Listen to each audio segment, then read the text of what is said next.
What's up, everybody? Welcome back to our Kratom Addiction and Recovery Daily Devotional series. So this is it today, guys. We're wrapping up Job, and it has been so incredible to do this study with you guys. I can't even express enough. So today, man, this is the best part. And as we've done some other studies where we get into some hard stuff, there's always this beautiful ending that I love going into with you guys. And so today we're going to be getting into that. So we're in chapter 42 again. And we're going to be doing verses 10 through 16. And so in the beginning, because we're not going to go over the first few verses, basically God calls out, I'll just give you a little recap of what's going on in these first few verses, and then we'll wrap it up with the last ones. So God calls out Job's friends for not being cool to him and for questioning him so much. And so then Job, after God calls out Job's friends, then Job prays for his friends. And that's where we are picking up in verse 10. And so that is, after Job had prayed for his friends, the Lord restored his fortunes and gave him twice as much as he had before. All his brothers and sisters and everyone who had known him before came and ate with him in his house. They comforted and consoled him over all the trouble the Lord had brought on him, and each one gave him a piece of silver and a gold ring. The Lord blessed the latter part of Job's life more than the former part. He had 14,000 sheep, 6,000 camels, 1,000 yoke of oxen, and 1,000 donkeys. And he also had 7 sons and 3 daughters. The first daughter he named Jemima, the second Keziah, and the third Kirin Hapak. Nowhere in all the land were there found women as beautiful as Job's daughters, and their father granted them an inheritance along with their brothers. After this, Job lived 140 years. He saw his children and their children to the 4th generation. And so Job died an old man and full of years. Man, come on. Dude, I love this so much. If this doesn't resonate with you, I get it. But for me, I love the way that this ends. Job lost everything. Job lost his family, his livelihood, his wealth, everything in this test.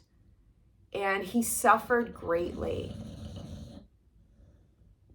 Sorry, all this week it's it's Peanuts snoring and us wrapping up Job. I'm sorry. I almost want to bring her on camera, but I'll have to wake her up. Oh well, you guys will get to see Peanut another day. You just get to hear her in these, and as we're trying to do these deep reflections, all we hear is Peanut chopping wood, sawing wood in the background. I love her. She actually, as we can tie it into what we're talking about. So I lost a lot, you guys, not only because of my addiction, but just because of life. And, I lost 2 close family members. I lost our dog, who was 14 years old when I was actually in my kratom addiction. I lost my career path. I lost my health. And Job resonates for me on a lot of levels, but why it does the most is because of all of that loss, and then, the great suffering that I went through during this time. I was grieving before I went into my kratom addiction because of the losses that I had. But then when I was in my kratom addiction, in recovery, and the post-acute withdrawal stuff where I was in this long recovery and I was also grieving, it really felt like I had lost everything. And thank God I have a wonderful, loving husband who is so supportive and such an awesome provider. And we live in an amazing place, which I'm so, so thankful for. So it can always be worse. But I had lost pretty much, other than my husband, everything and everyone that meant anything to me. The kratom addiction, and because of other circumstances, really put a lot of strain on pretty much all of my family relationships. So I wasn't in contact with my family for a very long time. Like I said, I lost my dog too. So as things played out, I got to see basically Job's story play out in my life too.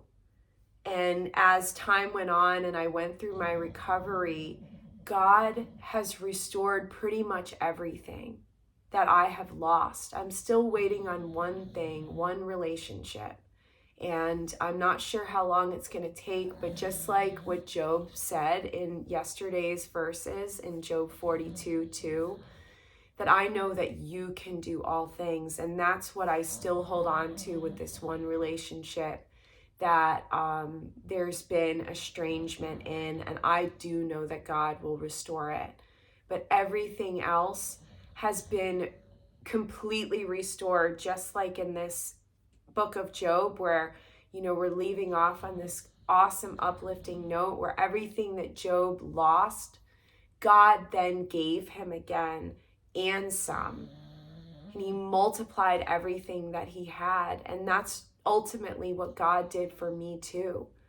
And so I'm sharing my experience with you guys because it is a personal testimony of not only God's sovereignty and his faithfulness, but that this is possible. It is possible to go through great loss and great suffering and go through the test, because that's ultimately what this is too. Is that, like we were talking about throughout these weeks, that we're being tested in this addiction. We are suffering in this addiction. And, God is sovereign and ultimately allows for these tests to happen. He ultimately allows for kratom to cross our paths and for us to get addicted to it. And just like with Job, Job learned so much throughout his challenges and his tests. And when he came out on the other side, he was a better person. And so that when God blessed him on the other side, he was ready for it. And he was so grateful, and he had learned so much through what he had been through. And the most important thing about this too is that God testing Job was for a lot of reasons, but for one of them was that to see okay, if I take away these things that mean so much to you, who's gonna come first? Are you still gonna put me first? Are your children, do your children come before me? Does your wealth come before me? And so that's one of the things that we can draw from Job as well, is that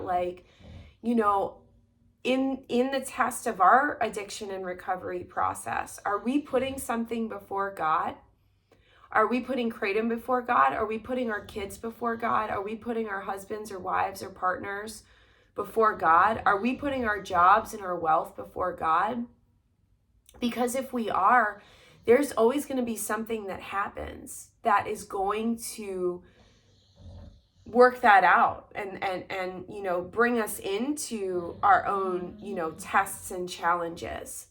And so that's the point of Job as well, is not only, that the tests and challenges make us better people, but that The tests and challenges are for a reason. And in our recovery process, I've shared this before, that when I was in my post-acute withdrawal stuff, that it was really hard and I had my faith tested so much. And I had days where I failed and I did let my sadness or my pain or my suffering, take priority over God. And so I'm not perfect. But these are all tests and challenges that we go through so that just like Job did, we can put God in his rightful place and exalt him over our challenges and our tests. And that is one of the most important things about Job too, as well as the refining that goes on when we are in the tests and challenges themselves and the suffering themselves. Going through long suffering is one of the best teachers that we can have in our lives. And we do go through that when we're in this addiction and recovery process. So all of these things, all of this pain, all of this suffering is refining us. Because when we move forward and we have grown and we have learned, we are able to go forward in our life, and then God is able to bless us just like he did with Job, with things beyond our wildest imagination. Because I go through this. I'm going through this. I've gone through this, where as I've moved forward in my recovery, God has blessed me beyond anything I could have ever thought of. And anything that I could ever thought of, and as good as I could have ever thought it, like God literally just like blew my mind with like what he's given me. And it's not about money. It's not about like things being perfect. It's not about like anything like that. It's that like anything that I thought that I wanted, God gave me what I needed. And then I realized like, oh my gosh, this is better than what I even wanted to begin with, through just how my life is in sobriety, through the job that I have, through the people in my life, through, being reconciled with family members that I hadn't been in touch with for like almost 7 years. I've had the chance to get back into contact and relationship with family members. And it's just been so amazing. My health, how I feel, how my outlook is. I started to say that earlier, but like this dog that I have that's sleeping here, that's been snoring through this whole week's worth of videos, which I apologize for. But this dog is beyond anything that I could have ever imagined. I knew that I wanted a pit type of dog, but we're not allowed to have them in our condo building. We're not allowed to have full pit bulls. And my husband had heard about this breed before. And so he told me about this breed. I had seen them, but I didn't know what they were. And I looked them up. She's an American bully. A lot of people don't know what they are. They think that they're pits or that they're bulldogs, but they're their own breed. And they're basically, what they do look like though, is they look like pit bulls. And she's a pocket size. They come in different sizes, but she's what they call a pocket size. So she has little legs, because what the breed is a mixture of the bulldog breeds with pit. And so she looks like a they're all of them are big and stocky and muscular. And then she has like the English bulldog legs. So her legs are like literally less than 10 inches long, but she has this like big muscular body. And she was a mama before, so she has like a tummy from being a mama. And so this dog blows my mind, you guys. I looked up this breed and my husband and I were like, oh my gosh, they're amazing. But when you get them from breeders, they are like thousands upon thousands of dollars. And it was such a God thing. Right at the very perfect moment, I told my husband, I'm like, I'm ready for a dog. It was about 6 months before, actually, no, it was about maybe 9 months before I started the process to get back to work. And I wanted to have enough time to be home with our dog before I would have to go back to work, whatever dog we were going to get, because our last dog had passed away a year before.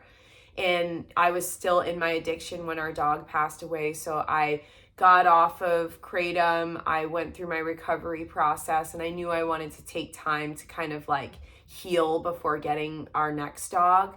because I just knew I wanted to give our next dog the best life possible. So at the very perfect moment, I started looking at rescue dogs. And that's where I found Peanut. And I still have the listing screenshotted of her adoption listing. And she does not represent as well in pictures as how she looks in real life. And so I see Peanut and I'm like, oh my gosh, I like texted to my husband, and it was completely God. It was completely God blessing us. And just like with Job, how like God restored everything, like it was so meant to be. Peanut was like literally, she had to get adopted that week because her foster family wasn't able to keep her any longer. And it was just like this beautiful, like just God working everything out, and we got her. And this dog, like, you guys, and I'm like talking for like 5+ minutes about this dog. This dog I love so much, and she has been such a blessing. So that's like an example in me, like, freaking out about how much I love my dog, of like how God can bless us after we go through our suffering and we go through our loss. So that's it, you guys. That's the study in Job. And we're ending on this uplifting, positive note. And I want to encourage you, wherever you're at in your process, you may be going through the suffering part of your process right now and the testing part of your process, just like what Job went through. But please know that you can move forward and have an amazing life that you are meant to live, that God has intended for you to live, where you are going to be blessed so much. So that's the purpose of this channel, and the purpose of what I do is to encourage you when you are in the tests and the challenges and the pain and the suffering, to remind you that there is good to come, and to keep going, and to keep going to God, and to keep, if you need to cry out like Job did, if you need to question him like Job did, you can do that. And but I just want to encourage you that getting through this is hard, but there's so much good to come, just like with Job getting through his tests, and just like with us getting through our tests. So this has been an amazing study with you guys, and I want to let you know too, which I'll do a community post about, letting you know that we're going to take a couple-week break. We're going to be doing our next study, which is going to be on Psalm 77. And we're also going to be interweaving the book No More Faking Fine by Esther Fleece. And we're going to get into trauma and faith, and how that has to do and goes into our kratom addiction and recovery process. Sorry to stumble over my word for a moment. So that's going to be our next study. And I also want to let you guys know too, that that's going to be our last study, probably for a little while, for an undefined amount of time. This daily devotional series was only meant to be 1 month. And because so many of you were resonating with it, I've continued it now for, how long has it been? December, January, February, March. This will be our 4th month that we're in. And by the time that we wrap up our last study, which I'm not sure how long it's going to take, it could take 2 weeks, it could take a month. But by the end of that, it'll be around 5 months that I will have been doing this daily devotional. And then on top of it, as you probably know, I do my phases of quitting kratom recovery. And so that only has 2 more weeks to go for that. But I'm sure y'all know I talk about it. I work full time. I also play music. I play in a band. I have a husband. I have so many other things going on that I need to get a little bit more balance. And most importantly, like, I need to spend some more time with the Lord and just kind of dig into that to get some focus about where we're going to be going next. So how things are going to look, and again, I'll announce this in a post, but if you watch these daily devotional videos, I just kind of want to give you a heads up, and we're wrapping up this series now, so I want to give you an idea of what to expect. But yeah, we're gonna, after our next daily devotional study, we're gonna go into probably like weekly videos or so. Um, but you can still check out the next study that we're doing. And what's awesome about all of these different devotionals and studies that we've been doing is that they're all going to be on this channel for you to revisit, or if you've never watched one of our videos before, but that you can like go into these videos and do these studies anytime on your own time. So I love you guys. This has been so awesome, and I'm so stoked to be able to do this next study with you, to be able to do all the studies that we've done before. And so I will see you in a couple weeks when we pick up in our study in Psalm 77, and we're going to be reading No More Faking Fine. All right, guys, I love you so much, and I'll see you then. Bye.